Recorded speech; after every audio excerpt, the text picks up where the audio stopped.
Welcome, ladies and gentlemen, to a new Big Gold Bell production. As you can see, I have my lovely, beautiful, talented, neo soul guardian goddess co-host with me, Amaya. How you doing this evening? I'm good. How are you? I am great. As finally, we get a new show with a new We group of do. people. Like, I know y'all used to Big Old Belt. I'm normally with Najir, or it's me and Maya Sherrills. We're doing Insecure, P Valley. But this time we wanted to bring y'all something different, a cultural Yeah. phenomenon revisited. And that is Just Like That, which is the sequel series to Sex in the City. As we have not seen these ladies since, is it 2010 from Sex in the City 2? Yeah. It's been a while. Yeah, so we're getting reintroduced to Miranda, Carrie, Charlotte, minus Samantha, which Samantha. unto itself like brought the biggest controversy in the world that they were doing this show without Mm-hmm. Samantha. So we're going to jump into the first two episodes as HBO Max released the first two episodes this Thursday for everybody to check out. So y'all can hear our opinion on it this week. And every week following, we'll be covering this, drinking our wine, talking about the ladies, just something different, Yes. a completely different vibe that you got a man and a woman talking about a show kind of geared towards only women. but, but we'll work this out. So first, Amaya, I got to ask you, how did you feel from the opening scene and the reintroduction of the ladies? um, it felt a little off. It felt a little, Mm, because they're older now and they're in the lobby, waiting to be seated for yes. their table. And people are like just walking through them and bumping into them, Uh-huh. and they're surrounded kind of by like younger folks, probably between like 25, 30 years old. And so I thought to myself, well, this just seems awkward. They felt out of place. They didn't feel it. To me, it wasn't the Carrie, Samantha, well, the Carrie, Miranda, and Charlotte that I knew as far as like the confidence level of being in a Mm. place where they belonged. So that's what I thought when I first, turned it on. I was like, hopefully this gets better, which it did. But I definitely felt like, dang, I just wish it would have opened up a little bit stronger. I was hoping for a little bit stronger. So let me ask you, do you think they did that because these are older women and it is a misplaced to put this type of show from our time period, from the 90s, early 2000s, and now you're placing it in 2021? So, like, they're showing, like, maybe they're going to Mm, feel a little out of place. Maybe the show, for some people, will feel a little out of place from what we're accustomed to seeing from the ladies. I love the way it was shot. I love the way the opening was. mm-hmm. I loved even the line Yeah. of COVID when Right. Charlotte Yeah. said, I remember when we had to stay 6 feet apart away Six from feet each other. apart.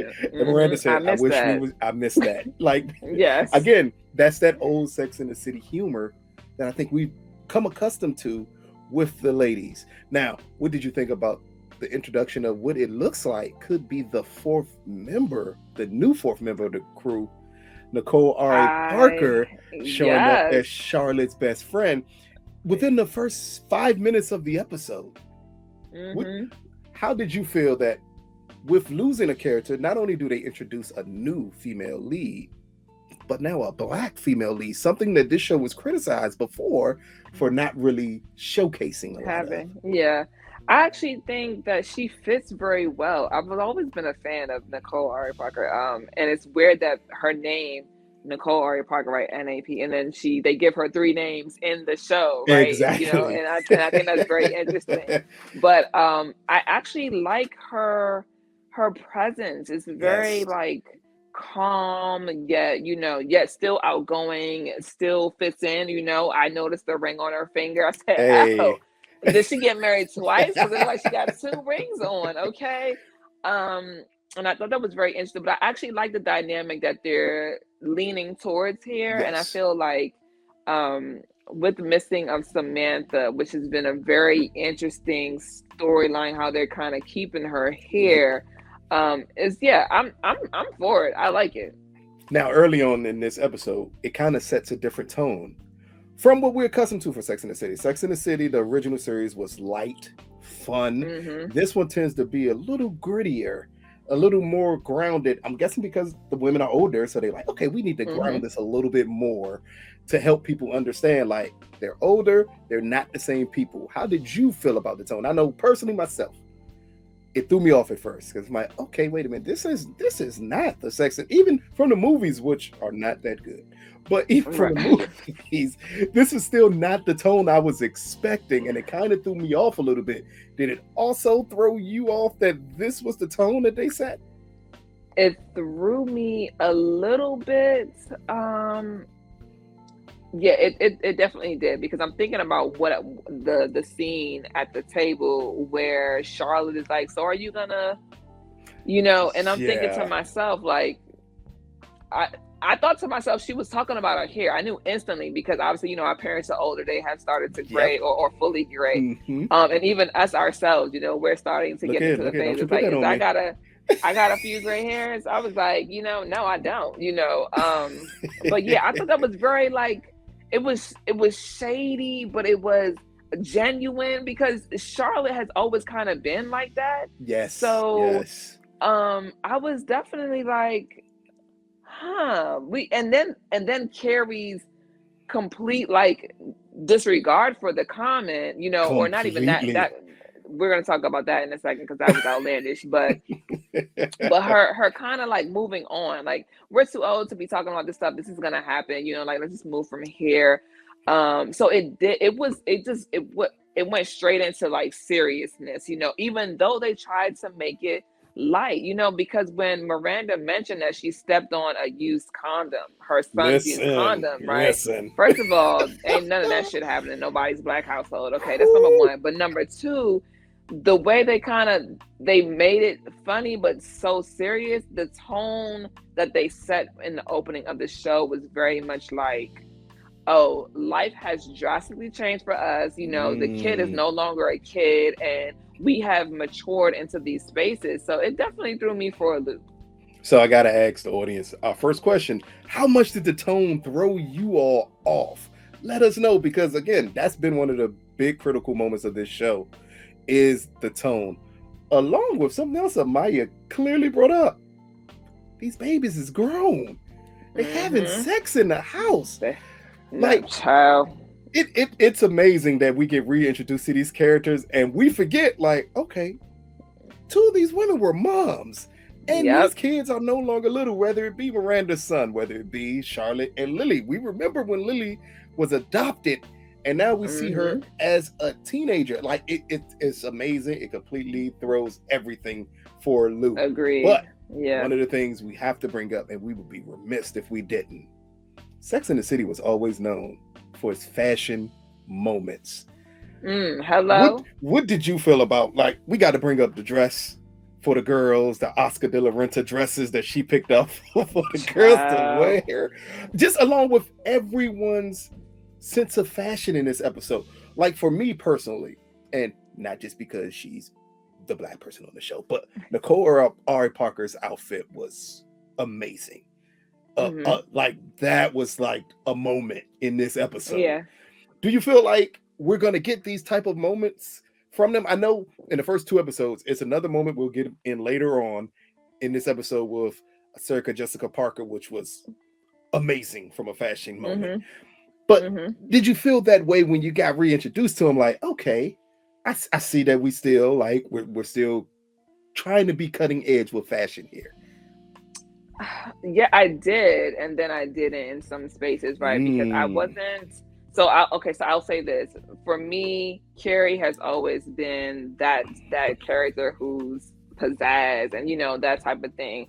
And so I actually, for the most part, enjoy everybody's wardrobe. I think that the dresses were for the young lady, I forget her name, who's playing in the actual recital. What is her name? You're talking about Lily, Charlotte's daughter? So Lily, yes. So Lily is, I think that's very fitting, okay, because you want to be outlandish, because you want to stand out, you want to be different. So I like it. The rose, kid, hey, listen, if your mama buys you an Oscar de la Renta dress, you know what you do? You put the damn dress on. That's it. And discussion. So the second kid, I don't know her name. What? Rose is the Rose, second kid. and Yes. child, I would have backhanded Rose right out of the screen, because the whole idea of you wanting to wear a penguin hat with a tuxedo shirt on top. Now, What? do you think that came across? To me, that came across as her rebelling against her mom's fashion choices. Like, she may be the daughter who's like, I want to be different. I don't want to fit in. It was still silly. And I love the way that people pointed out, like, you got a penguin hat on, a penguin shirt over an Oscar de la Renta dress. We're not gonna act Come like that's a on. cheap dress that you Yeah. have on with Converse. No.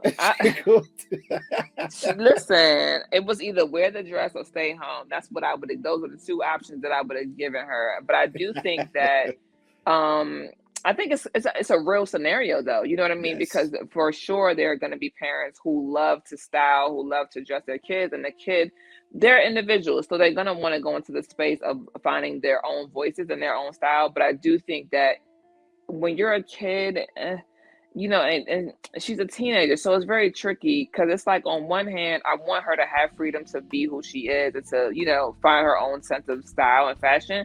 But at the same time, this is a special occasion. And usually when it comes to households that I've been in, you don't get a say when it comes to special occasions. Your mama picked out the outfit, you won't put that outfit on. Now, if you're going to school or you're going to hang with your friends, knock yourself out. But in a situation like this, I was very much taken aback. So, well, welcome to the difference between this being a show starring Black women versus a show starring white women, where they get these choices and options. Now, we're not going to dwell at all on the big elephant in the room, which is Samantha, and the way that they handle Samantha.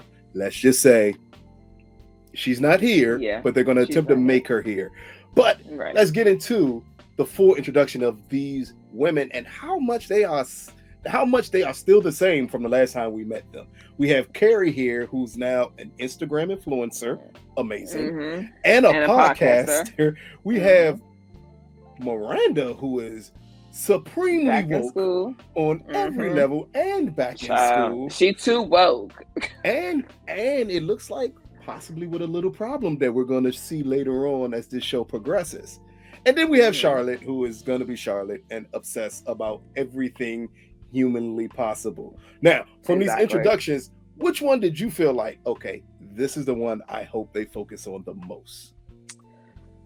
Oh, that's a tough one. I mean, I'm going to have to go with Carrie, just because her storyline is interesting. Not saying that the other two aren't, but it feels a little pushed, if that makes sense, right? Like a little slightly forced, because here we think about Charlotte, right? She's married, she got the 2 kids, but I don't know if we've ever really focused in on Charlotte's like career, you know, things of that nature. Now, Miranda has always been, you know, the go-getter type, so to speak, as far as career in what we would consider corporate America type of, you know, lifestyle. And so I feel like her, of course, being married still, and the son now having all these issues, and even I think it's his name Ben. I feel like it's Ben. For her husband? Her husband? Steve. Yeah. Steve. Oh, Steve. Oops, sorry. You Steve. You're just giving just the randomness of white names out here. Names. I swear.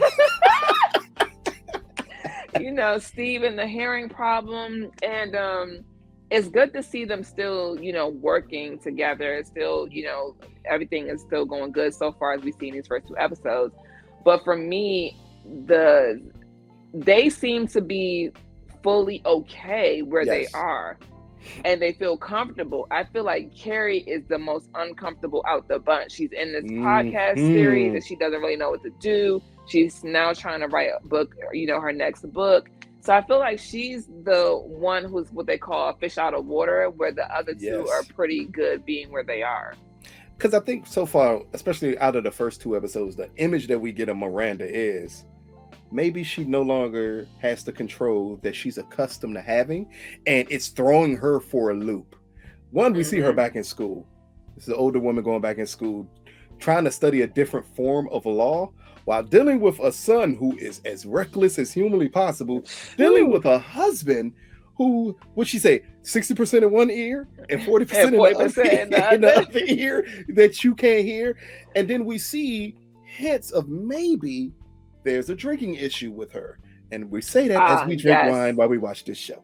That maybe there's a drinking issue with her. So I think that is very interesting from a character standpoint, because it is taking Miranda away from her comfort zone. Charlotte, on the other hand, it looks like her life is perfect, except for her daughter, her youngest daughter, who is just out there just to interrupt everything humanly possible. I think, again, all three of these stories are very interesting to have these characters go through them, because it just shows the progression of their life.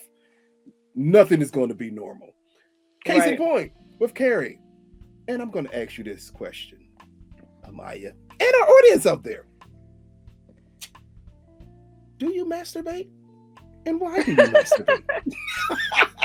And we bring that up because Carrie's on a podcast where they have the biggest discussion about masturbation, and it's clear as day that Carrie is extremely uncomfortable here. Yes. Could you imagine this show making masturbation seem risque? Like, that threw me for a loop a little bit. But again, it's the podcast space. And I did like the point that they brought her into a different medium, because she was a writer. And now you have to transition from being a writer to being a podcaster. Right. How interesting were you in that transition for this character? It's not far-fetched. I think that it's actually very real. But I did find it interesting. I don't know, and when I thought about it after watching the episode, I figured it was Samantha who brought the risque to the whole bunch. And so, but to be so uncomfortable in something so small as masturbation, I was really mind blown. She was like, yes, no, yes, I'm here, okay, yes. And I was like, oh, child, you are really just throwing this whole situation. And as podcasters ourselves, we know what it's like to be in an awkward situation where you threw a question and it doesn't get answered properly, and now you got to come back and try to walk it back and try to fix it. So I thought that was interesting. Hey, listen, Carrie, I'm not gonna use that word, but she has to boss her vagina up. She's got to level it up. And I definitely was throwing off. But the young lady, is it Sher or they? Because not mispronounce. We got to do the pronouns properly. Yes, I think it is they, and this is a character played by Sarah Rodriguez. I think I'm saying Ramirez. I love her. I'm sorry, Sarah Ramirez. She's from Grey's Anatomy. So it's interesting to see her in this completely different role that actually really fits her. But but her just being fully in was like, yes, okay, yeah. And just not that, it's a new character, a different type of character for Sex and the City. I was about to make a mistake and call her a completely different and wrong pronoun, but it's just a different type of character introduced to the Sex and the City universe, which I think is amazing that they decided to introduce this character and have this character be so boisterous about things, saying like, hey, I'm your new boss here. I need you to blank your blank up, as you said, because I have no issue saying it. The mind didn't want me to say it, so I will not say it here this episode. My mama might watch this, so I'm going to keep the few words to myself. But again, have that character introduced, have that character make Carrie uncomfortable, but uncomfortable in a realistic way. Just let her know, like, you're the OG of this. You started this. You were talking about sex in the 90s. Like, right, exactly. It brings back into focus just how groundbreaking Sex and the City was, because that's not something we were doing or talking about in the 90s and early 2000s. That was not the norm to have on television. So to bring that up to her and be like, okay, now we're bringing you to this new space. You gotta drop it. You can't be super uncomfortable when we're talking just about regular sex, which leads to a very interesting scene between her and the character who most people love the most, which is Big. When she goes and says, I want you to masturbate in front of me. For me. Now, see the look on my face? I mean, I thought this was an amazing setup to do. Because this is bringing you back in the world of Sex and the City and not being uncomfortable with what could happen when it pertains to sex. Especially as older adults. It, Because I'm wondering how many sparks will go off for people who are older than us who watch this, who are gonna say, okay, I might try that tonight, so somebody's bedroom is gonna be spicy tonight. Hey, down to a little foreshadowing when she says, do you need to grab your nitroglycerin pill first before you do this? Again, it's clearly letting you know these are two older people still willing to experiment with sex, right? with Which their is a great love thing. life, which is always a good thing. Now, we get to the big part of this episode and a big part of the first two episodes here. Big death. They managed to kill a beloved character off in the first episode of a new revival of the series. First things first, let's bring up the comedic element in his death, which is him being in love with his Peloton instructor and trying to work out vigorously. And then having a heart attack. That scene kind of broke me down a little bit just because of the way they portrayed it. It came across as so realistic. If you have a heart attack, it didn't do the old thing where they clutch at their chest and it's and you see all the facial expressions. Here, it was just a moment and him noticing like I'm in trouble. At the same time that we get Lily's recital and her playing this very haunting music on the piano, along with other comedic moments as we meet Nicole's mother-in-law, her husband, her son who has little to no talent. No talent. None whatsoever. What did you think about that whole setup? And also we get introduced to the gentleman of the Sex and the City universe that we used to love a lot. One of them have passed away. I think that's Michael, who's passed away in real life right before the series aired. What did you think of just about that whole setup and then about the big reveal of Big passing away here? So, I mean, everybody looked fabulous, right? Aside from Rose and her messy self. But, just seeing Nicole Aries Parker's character with the husband who, I can't remember his name, but he's actually pretty funny. He's been in other things before that we've seen. But I just knew something was going to happen. It was whenever they start doing that one scene and the other scene, that one scene and the other scene, it's like, man, and I'm watching it with a friend of mine and he's like, are they going to kill him off in the first episode? And I'm like, I hope not. At the most, I thought that he was initially just having a stroke because of the way he grabbed his arm. Yes. And so I'm thinking, okay, cool. I already thought that he was dead when she got there, and to realize that man was holding on, because that they say that there are a lot of people who, when they're in death or they're getting ready to go, they hold on for that person that they want to see really bad before they actually let go. And so to see that, it was like devastating. It really took piece of me, but then I was also upset because I'm like, something's wrong. The man is on the floor in the shower. Can we call 911? Where is the phone call? I thought I knew I was not the only one who thought, like, where is the phone call? You're not even attempting to call for help. But I was distraught, and I wanted to come through the screen and slap her. But would that be a realistic moment? Like, you see the love of your life going through this. Is your first thought to call 911? Is your first thought, like, to be in that moment with them? You listen, chew and walk gum, okay? Chew and walk gum. Chew gum and walk. I know what you meant, but I'm gonna call it from now on. From now on, it's chew and walk gum. Yes. From now on, it's chew and walk gum. Because damn it, you better chew and walk this gum. That's what it's gonna be from now on. I'm like, can we call and walk to him at the same time? Oh my gosh. And the fact that he even had enough strength to touch her arm, man, that was a beautiful part of it. They really did an amazing job with that. And I think that it gives you a moment to really reflect and think, like, listen,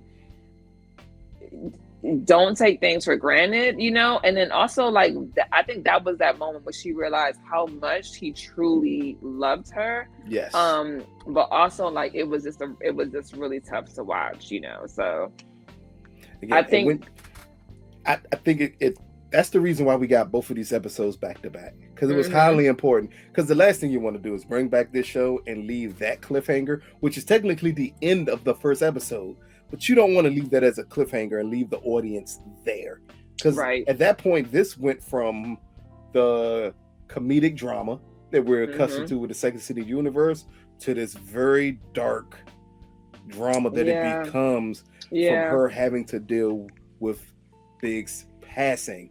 Along with, again, you're trying to interject those comedic moments. The recital was hilarious.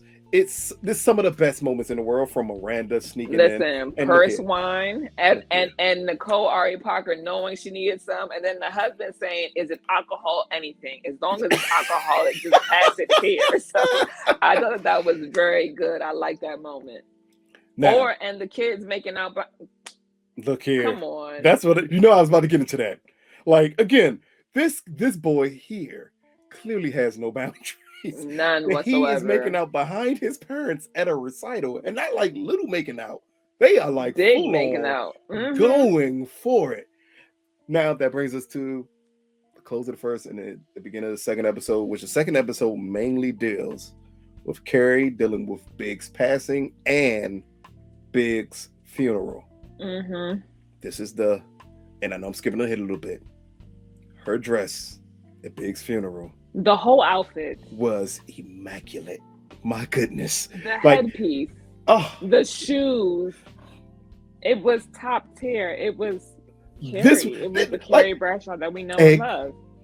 Even in tragedy, even in the saddest moment that we've ever seen Carrie in, she pulls a fashion moment out that I don't think anybody will forget.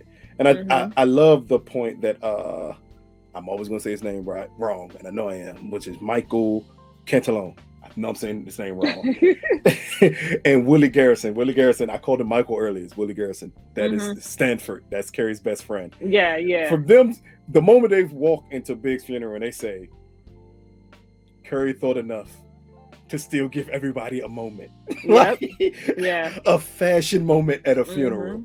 Down to the minimalistic approach to it, white chairs, everything of that nature. At the last mention, I hope we get of Samantha from the series of her, Carrie not wanting any flowers and her ordering flowers for Big's casket. Like, I think hopefully that will be the last moment.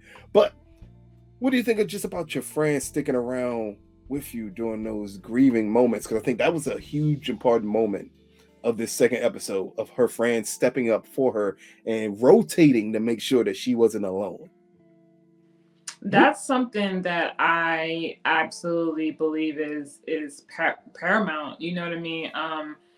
Unfortunately, I have experienced my best friend losing her husband and having to be there for her. You know, you just don't. The only thing you know is that I need to be strong for her, right? I'm not gonna lie, I dislike Charlotte so much because that girl was crying every second she got, and I get it. She felt guilty that, had she not asked Carrie to come, she wouldn't be there. She would have been with Big, whatever. But I think it's also a bit selfish, and I don't know if maybe that's also part of the grieving process. You know what I mean? But I do think that the way her friends showed up for her is how I would love, when the time comes, for my friends to show up for me. Absolutely, 1,000%. Even down to like rubbing her back, right? Wait a minute, did you say when the time comes for when your husband dies? I mean, what are we planning here?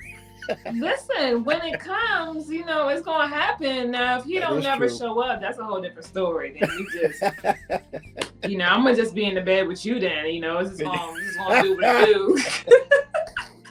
This is like, we just here because we watch Sex and the City. I was supposed to be somewhere, and I'm here. But I love that, and I really think that for me, Miranda, she showed up. She really did. Yes. And, and of course, like I said, Charlotte is probably just dealing with guilt a little bit. Yes. But in a time like that, you should really put that aside and be there for your friend. But I think it just shows the character of Charlotte that we're accustomed to.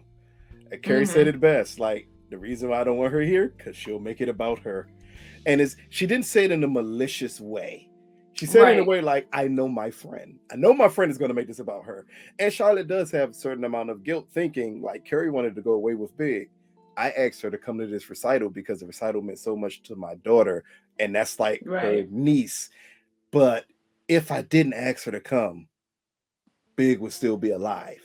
Like, granted, as a friend, it's not the time to think about that.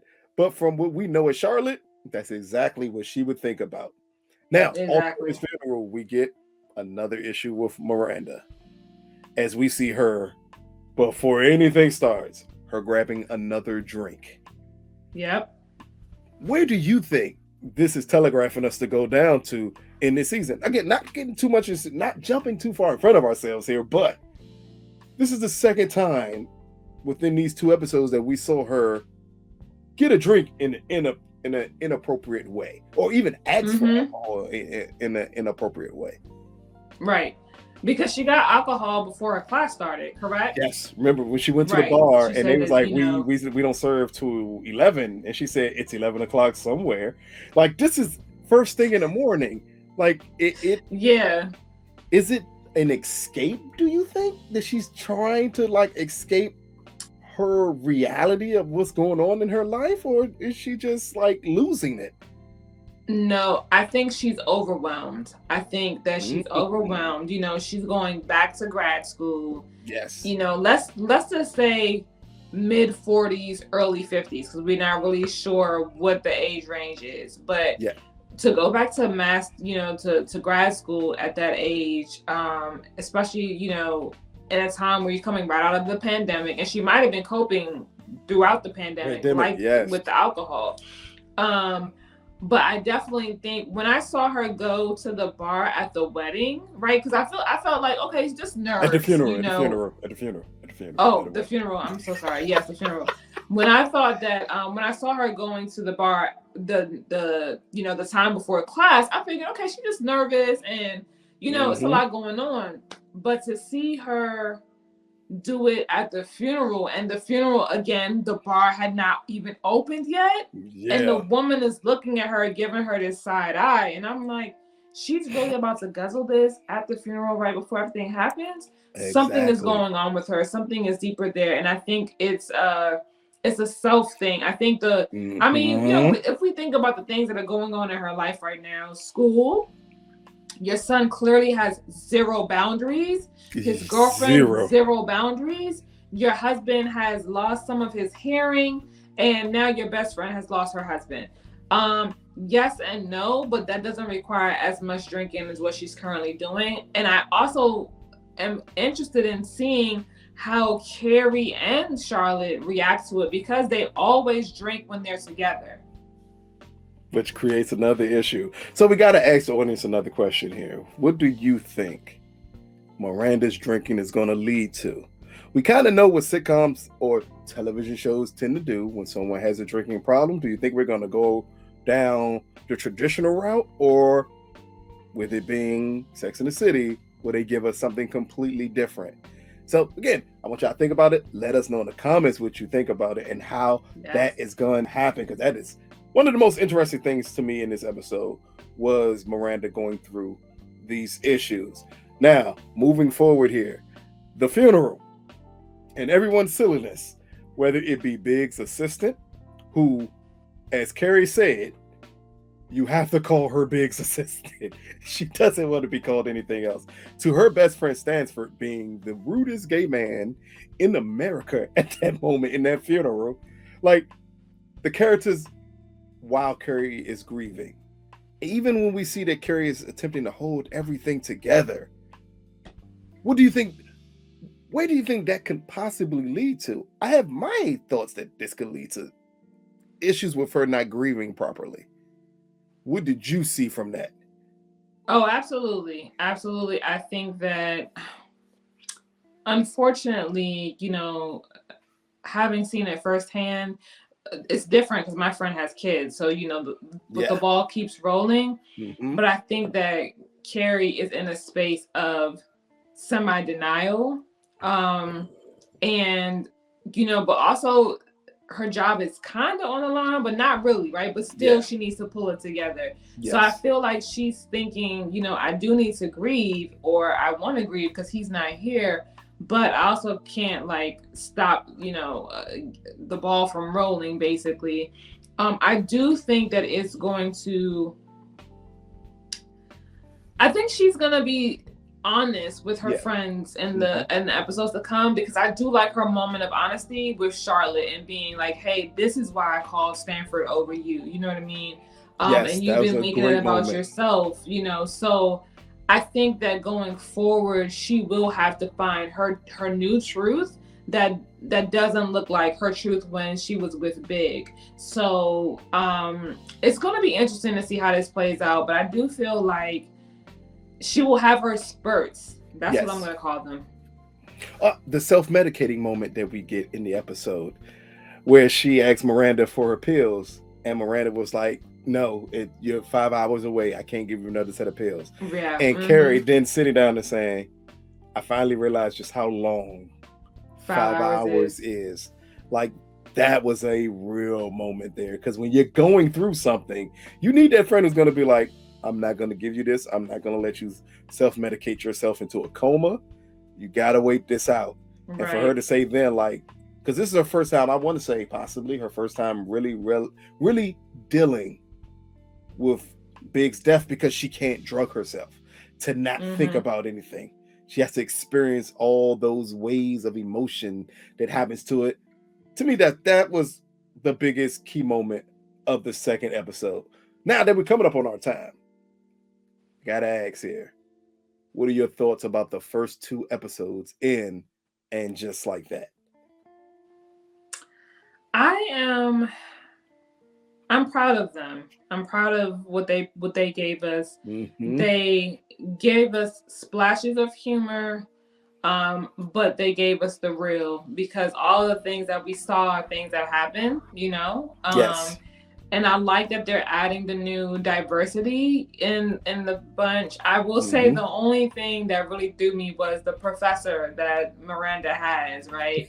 While I like her, right? But that Mm-hmm. one scene in the subway, the second time that they see each other With little with this Chucky. outfit she had on, it's not giving Sex in the City at all. Um, I'm not a fan, but I think it's going to be interesting how they're even introducing her storyline, right? Her husband is asking Exactly. her, Mm-hmm. or can we try again for the baby? They're asking me if I want to go on the road to go on tour. Miranda trying to basically stick up for Black people in all the wrong ways. The white save, as they point out, in the The white whitest of savior saviors complex. ways, like humanly possible, interjecting herself in situations that, baby, we don't need you with the security guard. It's just an ID. We're good to go. Yes, we needed you with Chucky with the book. Perfect. That's what we need you for. Talk about, I I didn't know if agree. this is a white savior moment. No, I'm being Yeah, attacked. You know when it's not yeah. a white savior moment? When a Black person is being attacked and you step up. Exactly. Exactly. I do think they did a good job. I'm looking forward to the rest. They definitely are gonna have loyal fans who are absolutely gonna be ripped when, they find out that Big has passed on. But I think they're doing a great job so far. I really do. I'm excited for the rest of the season and to see where they go with it and what it looks like. Will this be their only season, or will they try to do a season 2 of And Mm. Just Like That? So yeah. Again, I gotta piggyback off of that. Like, from where we came from with these characters to where we are now, I love the more realistic approach to them, and saying, like, these Mm-hmm. are older women now. The same things that they went through in Sex and the City, it couldn't exist here. So instead of saying we're going to give you a reboot, we're going to give you a direct sequel, they're like, no, we're going to progress life and show you that Mm-hmm. these women are older, they're more mature, their issues are going to be different than the ones they had when they were in their mid 30s, I would say, Right. from Sex and the City to now when they're in their 50s. Like, this is a different type of show. And it takes a brave person to completely change what you know about a show and say, I'm going to give you something with the same characters, but completely different. So we went from the comedic drama that was Sex and the City to this straight family-driven drama that we're getting so far. And just like that, still with comedic moments and still something that may lighten up more as the season goes on. But from these first 2 episodes, we get a hell of a reintroduction to these characters. And that's something you gotta appreciate. And granted, it's gonna be lots of people that don't like it. I've seen the comments online. It's a lot of people already like, this is not what I signed up for. I wanted Carrie, I wanted fashion, I wanted drinking. Like, that's what I wanted. Right. I understand it, like, but these are women in their 50s with families, with careers, with different things of that nature. Right, this is real. If you act the same way in your 50s that you did in your 30s, you have not grown up. Absolutely. and you have way more problems than just worrying about, hey, what man am I going to date? Like, these are women with families. This married women who've been in these relationships for 10, 15 plus years. And we get this reintroduction into these characters. And moving forward, you're going to hear from me and Amaya every week when one of these drop. We'll drop it with the episode. The episodes will be dropping Thursdays. Is it Thursday? Thursdays at 3 a.m. Thursdays at 3 a.m. We're going to drop our review probably Thursday at 4 a.m. So we'll give y'all time to watch the episode first, tune into us, see what we think about it, have fun with it. Hopefully we'll do a lot more drinking because we can't deal with another death. If you're going to kill Steve off, kill him off now. Hopefully he can't hear because the bus will hit him or something of that nature.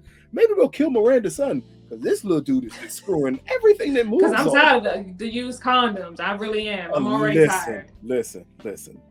If I step on a used condom, we have so many problems because you ain't living in my house no more. You got to go. Only person that can leave you. I wouldn't leave that type of stuff around. You will not. But granted, I am happy that the kid is practicing safe sex. That is awesome. Yes. That they even bring that up. I just don't want to step on no used condom because if I do, I'm gonna have to whoop your ass. Those are the rules in a black family household. I know Miranda is not black, but baby, we treated y'all like y'all were black for 20 plus years. You better get it black real quick. You out here saving black people. You saving black women from Chucky, hitting them with textbooks. I'm gonna need you to hit your son with a textbook and say, if you think you're gonna be screwing in my house, we're supposed to end this episode, but I gotta ask Maya this. What did you think about the son having extremely noisy sex next to his parent bedroom, and all she did was turn the TV up? No, that would have been me putting you out. That's what, or putting your girlfriend out. Your girlfriend don't need to be there.